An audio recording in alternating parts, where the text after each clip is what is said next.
One thing that we love about the Stardew Valley experience is how immersive it is. When you're setting up your home in Pelican Town, it really feels like you're there in your own little world. This is in no small part thanks to the inclusion of Stardew Valley's 4 seasons. Each season lasts 28 days and brings with it pros, cons, and different opportunities to increase the standing of your farm. Since the 4 seasons are distinctly different, we had to wonder which one is best. That's right, today we'll be ranking Stardew Valley seasons from worst to best. We'll be ranking the 4 seasons into 4 spots: worst, second best, and best. This isn't a rule so much as a disclaimer, but we know there's going to be some arguing in the comments, so let us just start by saying that different seasons encourage different styles of play. Whether you're taking the fishing route or setting out to become a mining mogul, there's no wrong way to play the game, so long as you're having fun. Your favorite season is likely tied to your personal preferences for in-game activities. Best and worst here refer to how productive an average player can be during the time allotted. We're approaching this with an intermediate level player in mind, someone with enough experience to know the different seasons, but not so experienced as to have their gold clock and fully maximized farms. That being said, profits and collectibles are the name of the game in determining what is best. So with all that said, let's hop into the rankings. Coming in last place is our worst season, Winter. We doubt that we're going to get a lot of pushback on this one, but we hope that you'll hear us out anyway. Winter is the most intimidating season for new players, and even a seasoned farmer may have some hurdles in turning a profit those first couple of years. This is because crops will not be growing on your farmland during these 28 days. There are workarounds for this, of course. In the later game, you'll have access to a farm on Ginger Island where you're able to grow your choice of crops year-round. Even before that, players can unlock the greenhouse, which offers the same option on your own farm, be it on a much smaller scale. With focus, precise play, and a tiny bit of luck, it's not all that out of the question for an experienced player to have their greenhouse before their first winter rolls around. But even still, there are other hurdles and expenses. Animals require more care during this season because they won't be able to be outside and graze.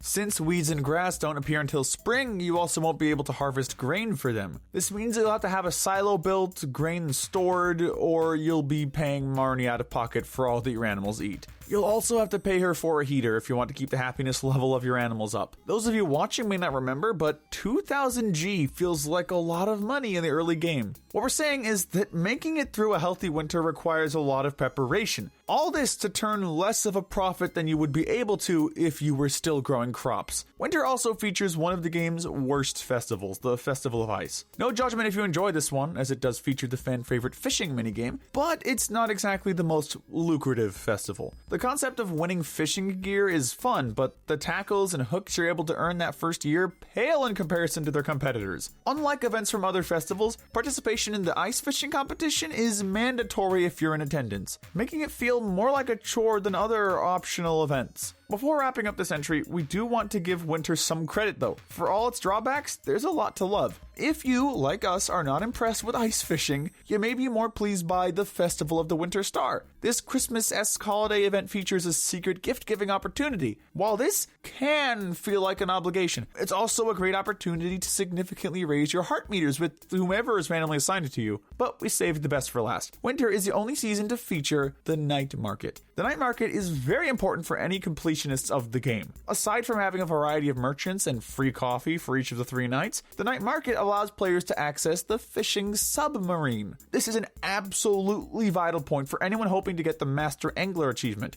even if it does feel pricey the first year or so. All in all, if winter is your favorite season, it's probably a sign that you're in the game for fishing, mining, adventuring, or generally not doing the farm work that's inaccessible during those 4 weeks. Coming in at second worst is Spring. Here's where we're probably going to run into some resistance. Spring is a lot of players' favorite season. It's where you start the game and is therefore the season many of us visualize when we think back to our farms. After a long winter, it's nice to have a fresh start and look at your land with new eyes and new appreciation. It's a very refreshing part of the game's cycle. There's something quite cathartic about clearing away all the debris from the winter, setting up whatever upgraded sprinkler system you were able to construct in your downtime, and making some grand plans for the year's profits. While it can certainly be enjoyable, there are also factors that make this season objectively worse from a productivity standpoint. the first day of farming seasons are already the most stressful and work intensive for motivated players with set goals in mind. Failing to get the right seeds planted, fertilized, and watered on day 1 has the potential to throw off your entire schedule, so the stakes are much higher than usual. So, having the added chore of having to clean up the farm from a full season of overgrowth that pops up overnight, it can be demanding and a great selling point for the purchase of a golden clock. This is but one example of our biggest complaint about spring overall as a season. It's easy to feel overwhelmed.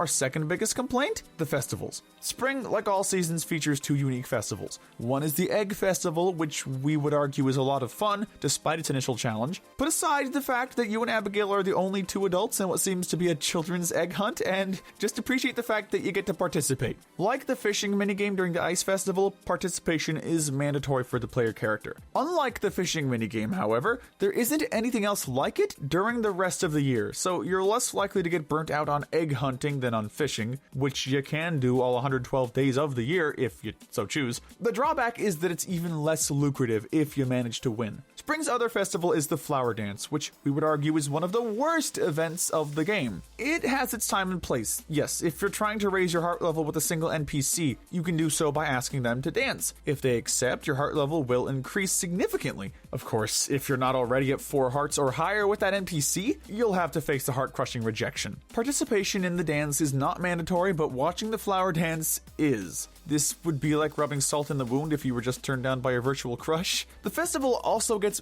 very tedious once you're married to the NPC of your choice. Spring does have some perks though. In addition to the ample opportunities for fishing and foraging, the 15th through the 18th of spring are salmonberry season. If you're sleeping on berries, you're missing out because they're a game changer your first couple of years. It's definitely worth harvesting as many as you can during these few days and keeping a stack in your inventory so you have more emergency snacks than you'll know what to do with. The other big perk about spring, after your first year of course, is that you can grow strawberries, which are quite a lucrative crop. Moving to our second best season is summer. Starting out a summer in Stardew is similar to spring, but likely with less maintenance. There is still room to fish, forage, and collect whatever resources you may need, but summer farming is where things get really exciting. Summer is when you can plant star fruits. There's a lot of debate and even more math that goes into determining which crop is truly the most lucrative in Stardew. There are a lot of factors to consider after all. There's the cost of initial seeds cutting into your profits and the likelihood of getting a higher quality crop that can sell for more. Some crops have multiple harvests, such as corn, and others can yield multiple products per harvest, such as blueberries,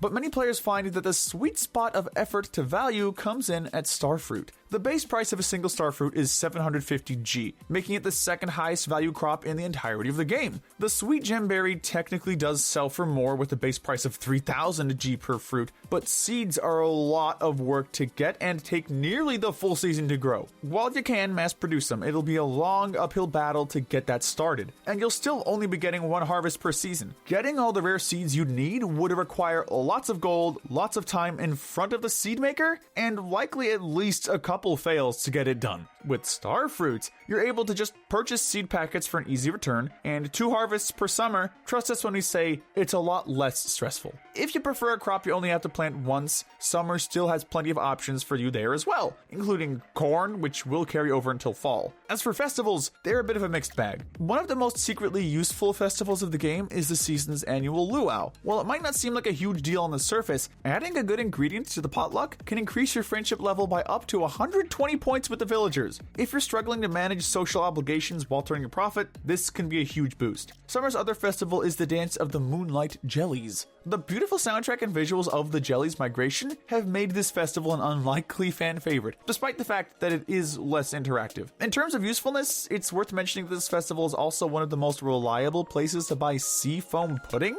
a very useful item if you're going after any lofty fishing goals. That brings us to our last and very best season, fall. Fall incorporates some of our favorite elements from other seasons into one very productive time for harvesting. Where spring has salmonberry season, fall has a comparable black blackberry season from the 8th to the 11th, the fall foraging is also some of the most lucrative and notably includes the chanterelle mushroom, which is needed to produce life elixirs. This is the season where you can and should finally clear out a full silo's worth of stray grass on the farm, making the area look cleaner while also ensuring you have enough food for your animals throughout the winter. As for the crops, there are some of the highest moneymakers now. This is the season where you can, if you choose, plant any rare seeds for your sweet gemberries. Don't worry, we won't get into that math again. You can also carry over some of your summer crops, such as sunflower, wheat, and corn, which will yield an extra harvest. Even cranberries, which are a fall exclusive, average out to a profit of 18G per day for every crop and will yield multiple harvests in a season. Finally, we come to the festivals. Fall features two of the game's most important festivals. The Spirits Eve festival includes a haunted maze. Aside from being fun, the prize for finishing is a guaranteed golden pumpkin, which is a universally loved gift and sells for 2500 G. This is more than the prizes from either the spring or winter festival. Arguably the most important festival of the game is the Stardew Valley Fair. You can show off your hard work by entering your farm's products into the Grange display competition for a chance at star tokens. Like any festival, your star tokens can be traded in for a variety of prizes. In this case, one of the prizes is a star drop. Star drops are so incredibly important in Stardew Valley. There are only 8 of them in the entire game, and consuming one gives you a permanent energy boost that will make your coming days on the farm so much easier and more efficient. This is one of the easiest star drops to get, and we would highly recommend doing so your first fall in the game.